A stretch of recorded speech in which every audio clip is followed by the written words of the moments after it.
వరదా రవీందర్ రెడ్డి. నేను ఆ పేరు ఇక్కడ చెప్పక్కర్లేదు, కానీ నేరస్తుల పేరు కూడా చెప్పి భయపెట్టకపోతే ఇష్టానుసారంగా తయారయ్యే పరిస్థితి వస్తారు.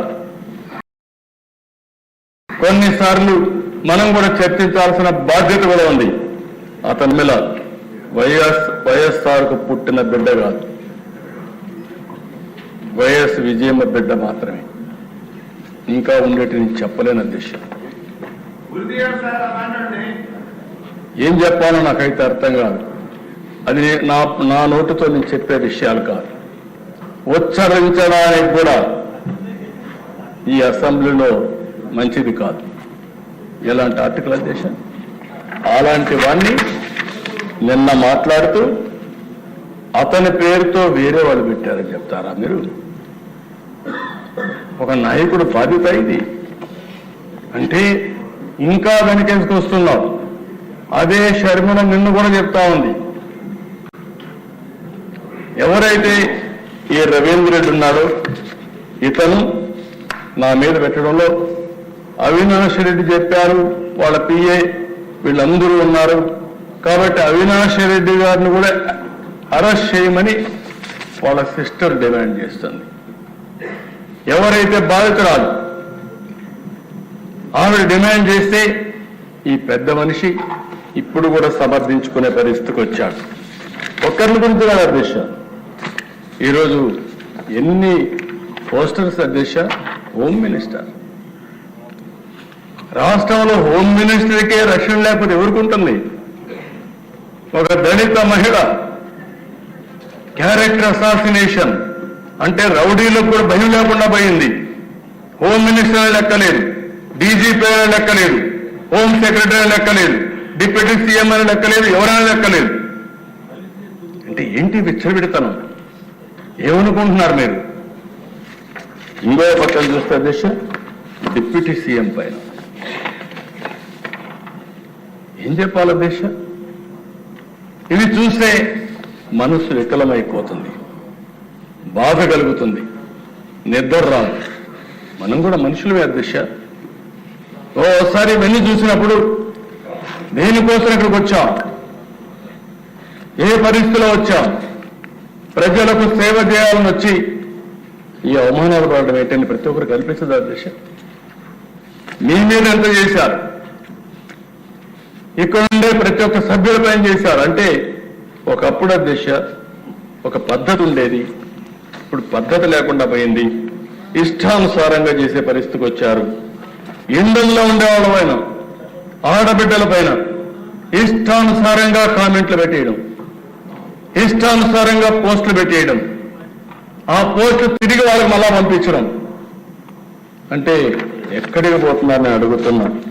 ఇది ఒకటి రెండు కాదు అధ్యక్ష, ఒక పేటీఎం బ్యాచ్ పెట్టుకున్నారు, ఒక ఆర్గనైజ్డ్ క్రైమ్ అధ్యక్ష.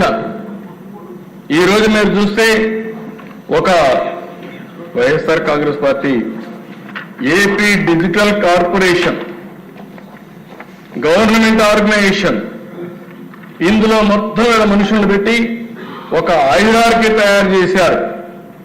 టాప్ ట్రాన్స్మిటర్స్ సెకండ్ లెవెల్, అక్కడి నుంచి third level Jagan connectivity connects, Jagan connects, third అక్కడి నుంచి మునుగళ్ళ హరీశ్వరెడ్డి, మిగిలిన వాళ్ళైతే అనఫిషియల్. అక్కడి నుంచి వేరియస్ బ్రాంచెస్ చేసుకుని వీళ్ళ అడ్రస్లన్నీ కూడా తెలియకుండా ఎక్కడికక్కడ ఇష్టానుసారంగా ఎక్కడెక్కడో కూర్చొని ప్రపంచం మొత్తం పేర్లన్నీ కూడా ఎక్కడికక్కడ షీల్డ్ చేసేసి, అడ్రస్లు షీల్డ్ చేసి ఇష్టానుసారంగా సోషల్ మీడియా వాడే పరిస్థితికి వచ్చారు అధ్యక్ష. అంటే వీళ్ళు అనుకుంటున్నారు, ఒకటే అనుకున్నారు అధ్యక్ష, మేము చాలా తెలివైన వాళ్ళని. మా పోలీసులు వాళ్ళకంటే తెలివి తక్కువైతే వాళ్ళ ఆటలు సాగుతాయి. ఈరోజు చెప్తున్నా, ఇలాంటి చాలా చూసా. భవిష్యత్తులో ఎవరైనా సరే ఆడబిడ్డల జోలుకొస్తే ఒకటే హెచ్చరిస్తున్నా, ఏం చేయాలో చేసి చూపిస్తాం. అందుకే పటిష్టమైన చట్టాలను కూడా తీసుకొచ్చాం. ఆ చట్టాల ద్వారా అవసరమైతే ఇంకా అధ్యయనం చేస్తాం. ప్రపంచం మొత్తం కూడా అధ్యయనం చేసిన తర్వాత ఇంకా పటిష్టమైన చట్టాలు తీసుకొచ్చి నేరస్తుల గుండెల్లో రైళ్లు పరిగెత్తించే విధంగా ఇక్కడ లా అండ్ ఆర్డర్ మెయింటైన్ చేస్తామని చెప్పి కూడా నేను మీకు తెలియజేస్తున్నాను. అధ్యక్ష, ఈరోజు మీరు చూస్తే నేను తీసుకొచ్చిన చట్టాలు కూడా మీరు ఒకసారి చూసినప్పుడు చాలా ఎఫెక్టివ్గా తీసుకొచ్చాం. దేశమంతా కూడా అధ్యయనం చేశాం. ఈరోజు మీరు చూసినప్పుడు ఒకటి నూతనంగా వచ్చినటువంటి ల్యాండ్ గ్రాబింగ్ ప్రొహిబిషన్ యాక్ట్ 2024. ఈ యాక్ట్ లో చాలా ఈ మధ్య కాలంలో మీరు చూశారు అధ్యక్ష, ల్యాండ్ అనేది చాలా సున్నితమైన విషయం. తల్లికి బిడ్డకు ఎలాంటి అనుబంధం ఉంటుందో భూమికి యజమానికి కూడా అలాంటి అనుబంధం. 2 సెంట్లు భూమి కోసం ఎన్నో పోరాటాలు చేసి జీవితాంతం కూడా పోరాట సందర్భాలు చూశాం. అలాంటి భూమి విషయంలో ఇష్టానుసారంగా చేసే పరిస్థితికి వచ్చారు. ప్రజల ఆస్తులకు రక్షణ లేకుండా ల్యాండ్ మాఫియాకి చేయూతిచ్చే విధంగా ల్యాండ్ టైటిలింగ్ యాక్ట్ పేరుతో వీళ్ళు ఇష్టానుసారంగా ఆటలాడే పరిస్థితికి వచ్చారు. 2023లో జీవో నెంబర్ 512 చట్టాన్ని తీసుకొచ్చారు. ఇది రాజ్యాంగ విరుద్ధమైన చట్టం. ఇది అతిపెద్ద కుట్ర.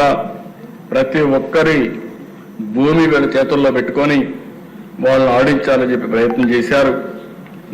మోసాలకు అక్రమాలకు తెరదీశారు.